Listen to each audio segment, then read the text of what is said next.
కిమ్స్ హాస్పిటల్లో ట్రీట్మెంట్ తీసుకుంటున్న శ్రీతేజ్ లాస్ట్ అదే 15 డేస్ బ్యాక్ ఐసీయూ నుంచి రూమ్కి షిఫ్ట్ చేశారు.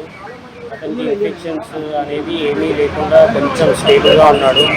ఇప్పుడు 2 వీక్స్ నుంచి కూడా కొంచెం రూమ్లో స్టేబుల్గా ఉన్నాడు. డాక్టర్స్ ఇప్పుడు రిహాబిలిటేషన్కి ప్లాన్ చేసి రిహాబిలిటేషన్కి వెళ్తే బెస్ట్. ఇప్పుడు స్టేబుల్ ఉన్నప్పుడే రిహాబ్కి వెళ్ళి ట్రీట్మెంట్ అనేది కంటిన్యూ చేసిన తర్వాత మీరు ఇంటికి తీసుకెళ్ళొచ్చు అని చెప్పారు. అంటే ఇప్పుడు అందరు మనుషులను గుర్తుపడుతున్నారా? ఎట్లా ఉన్నది కండిషన్, ఎట్లా ఉంది అని చెప్తున్నారు. గుర్తుపడుతున్నాడా? మీరు రోజు చూస్తున్నారు కదా. బ్రెయిన్ కండిషన్ అయితే ఇంకా ఏం లేదు, ఖాళీ చూడడం చేస్తున్నాడు తప్ప గుర్తుపట్టడం అలా ఏం లేదు. ఫుడ్ కూడా కొంచెం మోరల్గా 15 డేస్ నుంచి కొంచెం మోరల్గా ఫీడ్ కూడా తీసుకుంటున్నారు కొంచెం లైట్గా. అంటే డాక్టర్లు ఏం సజెషన్ చేస్తున్నారు సార్? డాక్టర్ సజెషన్ చేసేదంటే ఇంకా బ్రెయిన్ వైజ్గా అయితే ఇప్పుడు ట్రీట్మెంట్ ఇంతవరకు ఉంది, ఇంతకు మించి బ్రెయిన్ నుంచి ట్రీట్మెంట్ అనేది ఏం లేదంటున్నారు. నెక్స్ట్ ఫిజియోథెరపీయే దానికి ట్రీట్మెంట్. రిహాబిలిటేషన్లో ఫిజియో అవి చేయాలని చెప్పారు. 10 months నుంచి బెనిఫిట్ షోలో ఆ తొక్కిసలాట్లో గాయపడినటువంటి బాబు శ్రీతేజ్ను కిమ్స్ హాస్పిటల్ నుంచి అయితే డిశ్చార్జ్ చేశారు. డిశ్చార్జ్ చేసి ప్యారడైజ్ సర్కిల్ దగ్గర ఉన్నటువంటి ఏషియన్ రీహాబిలిటేషన్ సెంటర్కి అయితే తరలించారు. ప్రస్తుతం బాబు ఆరోగ్య పరిస్థితి కాస్త నిలకడగా ఉన్నట్టుగా కూడా తెలుస్తూ ఉంది. కొంత లిక్విడ్కి సంబంధించినటువంటి ఆహార పదార్థాలు కూడా, ద్రవ ఆహార పదార్థాలు కూడా కొంత తీసుకున్నట్టుగా కూడా తెలుస్తూ ఉంది. అలాగే బాబు స్వతహాగా కూడా శ్వాస తీసుకుంటున్నట్టుగా కూడా తెలుస్తుంది. అయితే సుమారుగా 146 రోజులు అవుతా ఉంది ఈ తొక్కిసలాట్ల ఘటన జరిగి. ఒక తొక్కిసలాట ఘటనలో శ్రీతేజ్ తల్లి రేవతి కూడా అక్కడికక్కడే ప్రాణాలు కూడా విడిచినటువంటి పరిస్థితి అయితే ఉంది. అయితే బాబు ఆరోగ్య పరిస్థితి కాస్త విషమంగా ఉంది అని చెప్పి కూడా కొంత తెలుస్తూ ఉంది ప్రస్తుతం అయితే ఆ తొక్కిసలాటలో బాబు లోపల ఉన్నటువంటి ఆర్గాన్స్, ఇంటర్నల్ ఆర్గాన్స్ అన్నీ కూడా కొంత డ్యామేజ్ అయినటువంటి పరిస్థితి అయితే కనిపిస్తూ ఉంది. ఆ డ్యామేజ్ కారణంగానే తను ఇతర మనుషుల్ని గుర్తుపట్టలేకపోవడం, అలాగే స్వతహాగా శ్వాస తీసుకోవడము, ఇలాంటి ఇబ్బందులు కూడా గురైనట్టుగా కూడా తెలుస్తూ ఉంది. పెద్ద ఎత్తున అంటే చాలా పెద్ద మొత్తంలో కూడా డబ్బు ఖర్చు అవుతుందన్నటువంటి పరిస్థితి కూడా ఉంది ట్రీట్మెంట్లో. అయితే అటు తెలంగాణ ప్రభుత్వము అలాగే సీఎం రేవంత్ రెడ్డి గారు కూడా ఇనిషియేటివ్ తీసుకొని బాబు ఆరోగ్యానికి సంబంధించి అతనికి ఎంత ఖర్చు అయినా పర్వాలేదు ట్రీట్మెంట్ చేయాలని చెప్పి ప్రభుత్వం నుంచి కూడా కోరినటువంటి పరిస్థితి ఉంది. సో తర్వాత మంత్రులు ఇతర చాలామంది కూడా సహాయం అందించినటువంటి పరిస్థితి ఉంది. దాని తర్వాత సుమారుగా 5 నెలలు అయితే కావస్తూ ఉంది. ఈ కాలంలో కూడా కొంత బాబు అక్కడి నుంచి కోలుకొని ఇక్కడికి రీహాబిలిటేషన్ సెంటర్కి అయితే తీసుకొచ్చినటువంటి పరిస్థితి ఉంది. శ్రీతేజ్ తండ్రి అయితే ఇక్కడ ఈ రీహాబిలిటేషన్ సెంటర్లో మొత్తం కూడా ఫిజియోథెరపీ చేసేటువంటి అవకాశం అయితే కనిపిస్తూ ఉంది. సుమారుగా 15 నుంచి 20 రోజులు 25 రోజుల వరకు కూడా ఫిజియోథెరపీ ఏదైతే మనకు రోబోటిక్స్తో అంటే రోబోట్స్తో చేసేటువంటి ఫిజియోథెరపీ చేసిన తర్వాత బాబుని తన ఇంటికైతే పంపించేటువంటి పరిస్థితి అయితే కనిపిస్తూ ఉంది. అయితే మొత్తానికి ఈ ఘటనలో మొత్తంగా చూసుకున్నట్లయితే ఈ ఘటనలోనే అటు అల్లు అర్జున్ కూడా ఈ ఘటనకు సంబంధించి పోలీసు విచారణను కూడా ఎదుర్కొన్నారు. అతను తన తర్వాత కూడా ఈ కేసులో కూడా అరెస్ట్ అయ్యి జైలుకు కూడా వెళ్ళొచ్చినటువంటి పరిస్థితి అయితే కనిపిస్తుంది. అయితే తన తల్లి శ్రీతేజ్ తల్లి కూడా ఈ ఘటనలో మృతి చెందినటువంటి పరిస్థితి అయితే కనిపిస్తోంది. సో మొత్తానికి కొంత బాబు ఆరోగ్య పరిస్థితి అయితే నిలకడగా ఉన్నట్టుగా తెలుస్తూ ఉంది. సుమారుగా మొత్తం కూడా 146 రోజుల తర్వాత ఆసుపత్రి నుంచి శ్రీతేజ్ అయితే డిశ్చార్జ్ అయ్యాడు. సో మనకు గత డిసెంబర్ 4వ తేదీన పుష్ప 2 ప్రీమియర్ షోకి మనకు సంధ్యా థియేటర్ వీళ్ళు ఫ్యామిలీ అయితే వెళ్ళారు. తర్వాత ఘటన జరిగిన తర్వాత బాబుని కిమ్స్ హాస్పిటల్ ఏదైతే సికింద్రాబాద్ కిమ్స్ హాస్పిటల్ ఉందో ఆ కిమ్స్ హాస్పిటల్లో జాయిన్ చేశారు. అప్పటి నుంచి కూడా కొంత బాబు పరిస్థితి విషమంగా ఉంది. ఇప్పుడిప్పుడే కోలుకున్నటువంటి పరిస్థితి అయితే కనిపిస్తూ ఉంది. సో ఇంకొక 20 రోజులు కూడా ఈ ఏషియన్కు సంబంధించినటువంటి రీహాబిలిటేషన్ సెంటర్లో అయితే ఉండేటువంటి అవకాశం అయితే కనిపిస్తూ ఉంది.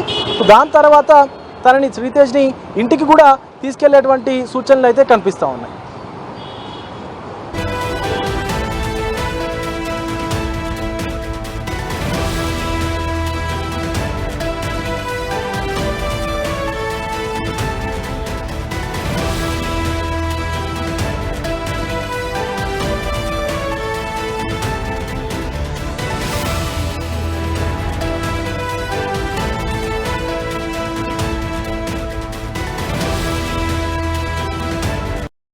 నుంచి కిమ్స్ హాస్పిటల్లో ట్రీట్మెంట్ తీసుకుంటున్న శ్రీతేజ్ లాస్ట్ అదే 15 డేస్ బ్యాక్ ఐసీయూ నుంచి రూమ్కి షిఫ్ట్ చేశారు.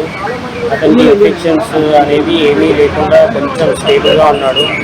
ఇప్పుడు 2 వీక్స్ నుంచి కూడా కొంచెం రూమ్లో స్టేబుల్గా ఉన్నారు. డాక్టర్స్ ఇప్పుడు రిహాబిలిటేషన్కి ప్లాన్ చేసి రిహాబిలిటేషన్కి వెళ్తే బెస్ట్. ఇప్పుడు స్టేబుల్ ఉన్నప్పుడే రిహాబ్కి వెళ్ళి ట్రీట్మెంట్ అనేది కంటిన్యూ చేసిన తర్వాత మీరు ఇంటికి తీసుకెళ్ళొచ్చు అని చెప్పారు. అంటే ఇప్పుడు అందరు మనుషులను గుర్తుపడుతున్నారా? ఎట్లా ఉన్నది కండిషన్, ఎట్లా ఉంది అని చెప్తున్నారు. గుర్తుపడుతున్నాడా? మీరు రోజు చూస్తున్నారు కదా. బ్రెయిన్ కండిషన్ అయితే ఇంకా ఏం లేదు, ఖాళీ చూడడం చేస్తున్నాడు తప్ప గుర్తుపట్టడం అలా ఏం లేదు. ఫుడ్ కూడా కొంచెం మోరల్గా 15 డేస్ నుంచి కొంచెం మోరల్గా ఫీడ్ కూడా తీసుకుంటున్నాడు కొంచెం లైట్గా. అంటే డాక్టర్లు ఏం సజెషన్ చేస్తున్నారు సార్?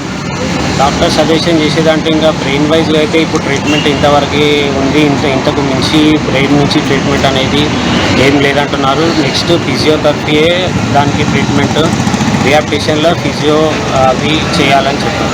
అంటే కంప్లీట్గా బెడ్ రెస్ట్లో ఉంటుండా లేకుంటే లేచి నడిచే అవకాశం? కంప్లీట్ బెడ్ రెస్టే ఉన్నాడు. బెడ్ రెస్ట్ అంటే ఫుడ్ తీసుకోవడము, మందులు తీసుకోవడము మీరే ఇవ్వాలా, తనకు తాను తీసుకునే అవకాశం ఏమైనా ఉన్నదా? నోట్ నుంచి ఏమీ లేదు. ఇంతకుముందు నోస్ ఫీడ్ ఉండే, నోస్ నుంచి ఫీడ్ ఇచ్చారు. ఇప్పుడు గ్యాస్ట్రో స్ట్రిప్ చేసి కడుపుకి పైప్ పెట్టి అక్కడ నుంచి ఫీడ్ కానీ మెడిసిన్స్ కానీ అక్కడ నుంచి ఇస్తున్నారు. మరి అట్లాంటి సీరియస్ కండిషన్ ఉన్నప్పుడు హాస్పిటల్ నుంచి డిశ్చార్జ్ చేసి ఎందుకు తీసుకెళ్తున్నారు మరి? అంటే ఇంకా బ్రెయిన్ వైజ్ వేరే కండిషన్ అయితే నార్మల్గానే ఉన్నాయి. బ్రెయిన్ కండిషన్కి లాంగ్ టైం పడుతుందని చెప్పారు డాక్టర్స్. ఇక్కడ ఉంటే ఇంకా ఇన్ఫెక్షన్స్ అయ్యి అది ప్రాబ్లం అవుతుంది. ఇన్ఫెక్షన్ లేనప్పుడే డిశ్చార్జ్ చేస్తే ఓకే ఉంటుందని వాళ్ళు ప్లాన్ చేసి డిశ్చార్జ్ చేస్తారు. అంటే ఇక్కడ డాక్టర్స్ నర్సులు ఉండగానే ఇంత ట్రీట్మెంట్ జరుగుతుండని అలాంటి పొజిషన్ ఉంటే మీరు ఇంటికి తీసుకుపోయి ఎట్లా చూసుకోగలుగుతారు? ఇంటికంటే ఇంటికి తీసుకెళ్ళకు, రిహాబిలిటేషన్ తీసుకెళ్ళి ఒక 15-20 డేస్ అక్కడ ఉన్న తర్వాత కొంచెం మళ్ళీ స్టేబుల్గా ఉండి అంటే హోమ్కి తీసుకెళ్తాం. ఈ సంఘటన జరిగి 140 రోజులు అవుతుంది. అంటే వాళ్ళ చిన్న పాప అంటే లాస్ట్ 20 డేస్ నుంచి రూమ్ ఐసీలో ఉన్నప్పుడు అయితే అలౌట్ చేయలేదు. ఇప్పుడు రూమ్కి ఇచ్చాక అలౌట్ చేశారు. కొంచెం పాప ఉండి అన్నయ్య అది ఇది అని అడుగుతున్నా కానీ ఏమీ బాబు నుంచి అయితే ఏం రెస్పాండ్ లేదు. మీకు గవర్నమెంట్ అభయం ఇచ్చింది కదా, మేమే ఖర్చు పెట్టుకుంటాం అని. ఇప్పుడు గవర్నమెంటే పెడుతారా, మీరు సొంతంగా ఖర్చు పెట్టుకుంటారా? సెకండ్ డే నుంచి ఫస్ట్ డే నుంచి అయితే మాకు సపోర్ట్ ఫిల్మ్ ఇండస్ట్రీ నుంచి, అదే పుష్ప టీం నుంచి వాళ్ళు సపోర్ట్ చేశారు. వాళ్ళు ఇన్స్ట్రక్షన్తోనే ఇన్ని రోజులు నడిచింది. ఇప్పుడు కూడా వాళ్ళు బిల్లు కొరకైతే మాకుతోని ఏం డిస్కషన్ చేయలేదు. మీకు డిశ్చార్జ్ అనగానే వాళ్ళు ఓకే అన్నారు. వేరే ఏం అడగలేదు వాళ్ళు. ఇప్పుడు మీరు ఫైనల్గా ఏం చెప్పాల్సుకున్నారు? అంటే బాబు డిశ్చార్జ్ అవుతారు కదా ఈరోజు. డిశ్చార్జ్ తర్వాత ఎవరు పెట్టుకుంటారు ఖర్చు? వాళ్ళే పెట్టుకుంటా అన్నారా, గవర్నమెంట్ పెడతా అన్నారా, ఎట్లా? అది ఏం డిస్కషన్ అనేది ఏం కాలేదు సార్. అది ఈ సపోర్ట్ అనేది గవర్నమెంట్ నుంచి అయినా ఈ పుష్ప టీం నుంచి అయినా కంటిన్యూ ఉండాలని కోరుకుంటున్నాను. ఎప్పుడు డిశ్చార్జ్ చేస్తారు? ఇవాళ డిశ్చార్జ్ చేశాను. చేసిండ్రు ఆల్రెడీ? ఇంకా ఉన్నారు? డిశ్చార్జ్ సమ్మరీ అయిపోయింది. ఇప్పుడే వాళ్ళు మెడిసిన్స్ అవన్నీ ఎట్లా యూజ్ చేయాలి అవన్నీ చెప్పారు. ఇవాళ 9:30 అట్లా డిశ్చార్జ్ చేస్తారు. ఎక్కడ రిహాబ్ సెంటర్ ఎక్కడ కొంచెం తీసుకెళ్తారు? ఇక్కడ Asian Secunderabad, Asian Secunderabad, Asian transfer.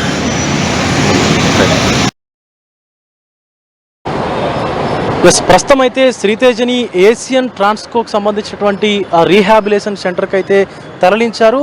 So కానీ శ్రీతేజ్ ఆరోగ్య పరిస్థితి చూసుకున్నట్లయితే తీవ్రంగా తను ఒక్కసారిగా సన్నబడిపోయినటువంటి పరిస్థితి అయితే కనిపిస్తుంది. ఎందుకంటే గతంలో ఉన్నటువంటి బాలుడు ఎలాగైతే ఆరోగ్యంగా ఉన్నాడో సో చూడ్డానికి అంత ఆరోగ్యంగా అయితే కనిపించట్లేదు. ఎందుకంటే మొత్తం అంతా కూడా ఫ్లూయిడ్స్ అలాగే ద్రవ పదార్థాలతోనే బాబు ఇప్పటి వరకు కూడా ఆరోగ్య పరిస్థితి నెట్టుకొచ్చినటువంటి పరిస్థితి అయితే ఉంది. ఎందుకంటే స్వతహాగా బాబు ఆహారం తీసుకునేటువంటి స్థితిలో లేడు కాబట్టి ప్రస్తుతం అయితే బాబుకి మొత్తం కూడా లిక్విడ్స్ ద్వారానే మొత్తం అంతా ఆహారం అయితే అందిస్తున్నారు.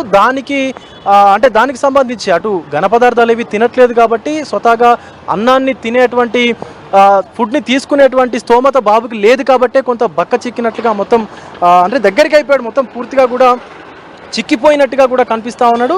సో ఎట్టకేలకు వైద్యులు మాత్రం ఖచ్చితంగా కోలుకుంటాడు అనేటువంటి ధీమా అయితే వ్యక్తం చేస్తూ ఉన్నారు. కానీ బాబు పరిస్థితి బాగుండాలి అని చెప్పేసి అటు అల్లు అర్జున్ అభిమానులు కానీ ప్రజలు కూడా కోరుకుంటా ఉన్నారు. ఎందుకంటే ఒక సినిమాకి చూడడానికి, తన అభిమాన హీరోకి సంబంధించినటువంటి సినిమాని చూడడానికి తను అలాగే తన తల్లిదండ్రులతో కలిసి వెళితే ఒక భర్తకి భార్య దూరమైంది, ఒక కొడుక్కి తన తల్లి దూరమైంది. ఈవెన్ ఆ కొడుకు కూడా చావు చివరి అంచుల దాకా కూడా వెళ్ళొచ్చినటువంటి పరిస్థితి అయితే కనిపిస్తూ ఉంది. సో ఇలాంటి ఘటనలన్నీ కూడా పునరావృతం కాకూడదని చెప్పి అటు ప్రభుత్వం కూడా ఈ బెనిఫిట్ షోలన్నింటినీ కూడా బ్యాన్ చేసినటువంటి సందర్భం అయితే ఉంది. సో ఎటకెలకు శ్రీతేజ్ కోలుకోవాలని చెప్పి అటు కుటుంబ సభ్యులు అలాగే ప్రజలు కూడా పెద్ద ఎత్తున ప్రార్థనలు చేస్తూ ఉన్నారు, కోరుకుంటూ ఉన్నారు. ఎందుకంటే ఒక అమాయకపు పిల్లవాడు ఇలా జరగడం అనేది, తనకి ఇలా జరగడం అనేది కొంతమంది కూడా అంటే చాలామంది కూడా అది జీర్ణించుకోలేరు. ఎందుకంటే ఒక అభిమాన సినిమా హీరోకి సంబంధించినటువంటి సినిమా చూడడానికి వెళ్ళి ఇలా జరగడం అనేది అటు ఆ అభిమాన హీరోకి కానీ తన ఫ్యాన్స్కి కానీ అలాగే ఇతరత్ర ప్రజలందరికీ కూడా అది కొంత బాధాకరమైనటువంటి విషయం. ఇంకా అతని కుటుంబానికి చాలా తీవ్రమైనటువంటి విషాదం. సో తన తల్లిని కోల్పోయాడు, తన ఆరోగ్య పరిస్థితి ఇలా ఉంది అని చెప్పేసి కూడా సో కొంత బాధాకరమైనటువంటి సిచ్యువేషన్ అయితే ఉంది. ఎటకేలకు కొంత ఉపశమనం అయితే కలిగిందనే చెప్పాలి. శ్రీతేజ్కి కొంత స్వతహాగా గాలి పీల్చుకుంటూ ఉన్నాడు. అలాగే ఒక 20% వరకు కూడా లిక్విడ్స్ తనకు స్వతహాగా ఆ లిక్విడ్స్ ద్వారా అందించేటువంటి ఆహారం కూడా ఇతర రాగి జావ కానీ ఫ్రూట్ జ్యూసెస్ కానీ పాలు కానీ ఇతరత్ర ద్రవ పదార్థాలు అనేటువంటి ఆహారాలను కూడా శ్రీతేజ్ సొంతంగా తీసుకున్నట్టుగా కూడా తెలుస్తూ ఉంది. సో ఇది మొత్తానికైతే శ్రీతేజ్ని ఏషియన్కు సంబంధించినటువంటి ఏషియన్ ట్రాన్స్కో రిహాబిలిటేషన్ కేంద్రానికి అయితే తరలించారు. సో ఇక్కడ సుమారుగా 15 నుంచి 20 రోజుల వరకు కూడా రోబోటిక్ ఫిజియోథెరపీ అయితే అందించనున్నారు. తర్వాత బాలుడి ఆరోగ్య పరిస్థితిని బట్టి 15 రోజులు లేదా 20 రోజులు సరిపోతుందా లేదా సుమారుగా ఒక నెల రోజుల వరకు కూడా ఈ యొక్క రోబోటిక్ ఫిజియోథెరపీ అయితే కొనసాగించేటువంటి అవకాశం అయితే కనిపిస్తూ ఉంది. సో తదనంతరం ఆ ఫిజియోథెరపీ అందించిన తర్వాత తన ఆరోగ్య పరిస్థితిని బట్టి ఒకవేళ ఫిజియోథెరపీ అందించిన తర్వాత శ్రీతేజ్ కనుక కొంచెం కోలుకున్నట్లయితే కోలుకున్న సిచ్యువేషన్ బట్టి ఇంటికి పంపించేటువంటి అవకాశం అయితే ఉంటుంది. ఒకవేళ కనుక కొంత అలాగే ఉంటే కనుక బాడీ సహకరించకపోయినట్లయితే కనుక ఇంకొద్ది రోజులు కూడా ఫిజియోథెరపీ నిర్వహించి కొంత డాక్టర్ల సమక్షంలోనే ఉంచేటువంటి అవకాశం అయితే కనిపిస్తూ ఉంది.